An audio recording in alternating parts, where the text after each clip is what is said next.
यह एक single phase submersible का एनालॉग स्टार्टर है। आज के वीडियो में हम आपको इसका कंप्लीट वायरिंग कनेक्शन जो है डायग्राम के माध्यम से समझाएंगे। पिछला वीडियो में इसका फर्स्ट मेथड से हम इसका कनेक्शन करके दिखाए थे। आज हम इसका सेकंड विधि से इसको आप करके दिखाएंगे। दोनों विधि से आप काम कर सकते हैं, पहले वाले से भी, अभी जो बताने वाले उससे भी। इसका कंप्लीट कनेक्शन आप करते हैं। जैसा कि एक स्टार्टर में क्या क्या होता है, सबसे पहले ये 5 पिन कनेक्टर है।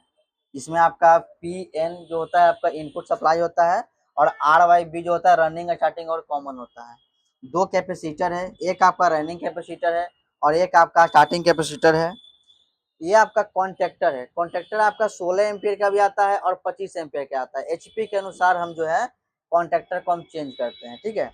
ये आपका एम्पियर मीटर है, ये एनालॉग है। अभी हम आपको एनालॉग पढ़ा रहे हैं इसलिए एनालॉग है, आगे के वीडियो में आपको डिजिटल बतलाएंगे। तो ये जो एम्पियर मीटर है ये आप बताता है कि आपका मोटर कितना एम्पियर ले रहा है। ये आपका ऑफ स्विच हो गया, ये आपका ऑन स्विच हो गया, और ये एमसीबी शॉर्ट सर्किट के केस में आपका ट्रिप करेगा। ये आपका वोल्ट मीटर है, यानी आपका मोटर को चलाने के लिए जो सुटेबल वोल्टेज चाहिए, जैसे 230 वोल्ट, 250 वोल्ट, यानी जो एक 200 से ऊपर का वोल्टेज, तो ये हम यहाँ पर चेक कर लेंगे इस पुश बटन को दबा करके। अगर आपका वोल्टेज पर्याप्त आ रहा है तभी मोटर को चलाए, नहीं तो मोटर को नहीं चलाए। इससे मोटर आपका हाई एम्पियर लेकर मोटर जल जाता है। ये इंडिकेटर है, मोटर ऑन इंडिकेटर। कहीं कहीं आपको ये पावर ऑन इंडिकेटर भी देखने को मिलता है। ये हम बनाए हैं मोटर ऑन इंडिकेटर। ये क्या होगा, जब आपका मोटर स्टार्ट होगा तो ये इंडिकेटर बढ़ेगा ताकि आपको पता चले कि आपका समरसेबुल जो है वो चल रहा है। आइए कनेक्शन करते हैं। ये जो है हम इसका इसका सेकंड विधि से वाइंडिंग करें। सेकंड विधि, सेकंड मेथड।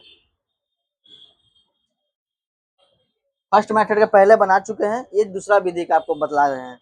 सबसे पहले ये जो पी में है हम फेज देंगे और यहाँ पे न्यूट्रल देंगे। अब देखिए यहाँ से जो फेज है ये सबसे पहले कहाँ आता है, तो आपका ये आ जाएगा एमसीबी में। सबसे पहले पावर जो है एमसीबी में आ जाएगा। एमसीबी से ये जो है आपका एम्पियर मीटर में आ जाएगा। अब एम्पियर मीटर में इनपुट तो कर गया, इसके दूसरे सिरे से ये आउटपुट करता है। अब ये जो आउटपुट करेगा ना, यही चला जाएगा आपका कॉन्ट्रैक्टर को प्लस। कॉन्ट्रैक्टर को प्लस चला गया। अब क्या करना है, कॉन्ट्रैक्टर को माइनस इनपुट देना है। तो माइनस जो है यानी माइनस वोल्ट जो है न्यूट्रल, और न्यूट्रल हम यहाँ से लेकर के यानी कॉन्ट्रैक्टर को जो है हम प्लस और माइनस दोनों दे दिए। अब यही प्लस और माइनस यहाँ से आउटपुट करेगा तो मोटर चालू होगा। कैसे, अब वो समझिए। देखिए यहाँ से प्लस हम कॉन्ट्रैक्टर को इनपुट किए हैं, यहीं से आपका आ जाएगा ऑन स्विच में। ऑन स्विच देख रहे हैं 20 से 2 भाग में बटा हुआ रहता है। यहाँ पर आपस में इसको सीरीज कर देंगे इस तरीके से। ये दोनों पॉइंट जो है ये आउटपुट करता है। एक चला जाएगा आपका कंडेंसर के लिए और एक चला जाएगा आपका कॉइल पे। देखिए यहीं से चला जाएगा आपका,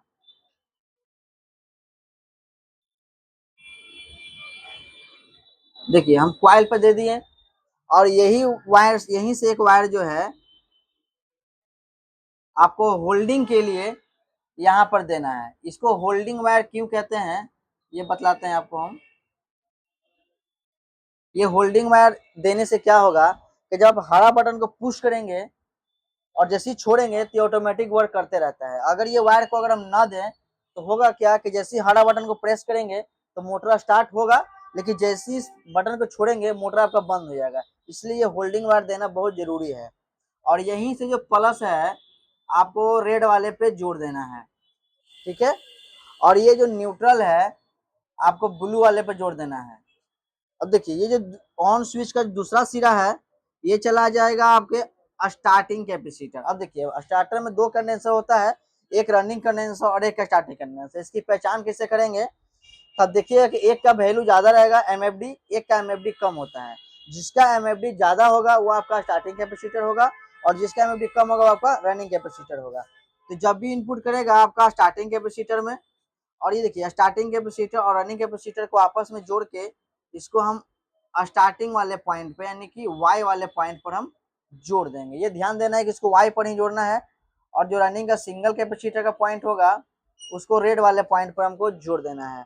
यहाँ तक तो आपका कंप्लीट हो गया। अभी देखिए कॉन्ट्रैक्टर को न्यूट्रल अभी देना बाकी है, कॉन्ट्रैक्टर को न्यूट्रल देना भी बाकी है। वो कैसे जाएगा ये समझिए। तो ये ऑफ स्विच के माध्यम से इसको न्यूट्रल देंगे। तो देखिए न्यूट्रल यहाँ पर है, तो यहाँ से न्यूट्रल हम उठा लेंगे, न्यूट्रल हम यहाँ से ले लिए। देखिए न्यूट्रल हमने इनपुट कर दिया। अब इसके दूसरे सिरे से हम न्यूट्रल उठा आउटपुट ले लेंगे।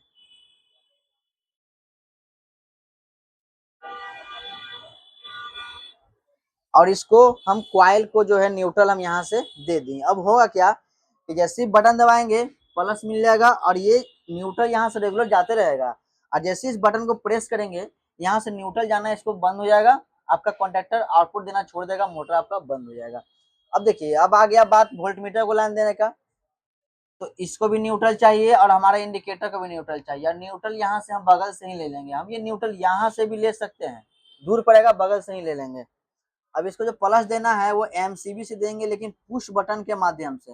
सबसे पहले प्लस जो है हम पुश बटन में दे देंगे, और यहाँ से आउटपुट निकाल करके हम इस वोल्टमीटर को दे देंगे। जैसे इस बटन को प्रेस करेंगे यहाँ से कांटा भागेगा, और यहाँ पे जो भी वोल्टेज आपके यहाँ आ रहा होगा वो वोल्टेज यहाँ पे शो कर देगा। अगर वोल्टेज 200 से कम है तो मोटर को ना चलाए तो ही बेहतर है, वरना मोटर जल जाता है। अब ये आपका हो गया मोटर ऑन इंडिकेटर। देखिए ये इंडिकेटर कब बढ़ता है, जब मोटर स्टार्ट होता है। अब मोटर कब स्टार्ट होगा, जब ये कॉन्टेक्टर यहाँ से आउटपुट देगा। इसको जब भी जोड़ें तो ये आउटपुट में जोड़ें, इससे ये पता लगेगा कि आपका मोटर चालू है।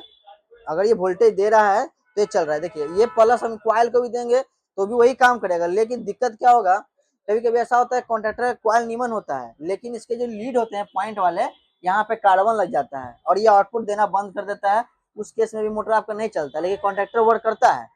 तो यहाँ पे आप बहुत कंफ्यूज रहिएगा, आप पकड़ नहीं पाइएगा। अगर ये इंडिकेटर का वायर अगर यहाँ जोड़ते हैं तो आप डायरेक्ट पकड़ सकते हैं कि आपका कॉन्टेक्टर खराब है।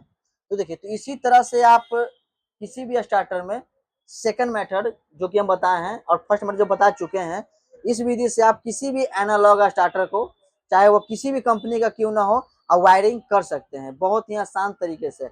नेक्स्ट वीडियो में आपको हम डिजिटल का फर्स्ट मेथड और सेकंड मेथड बना के डालेंगे। ठीक है।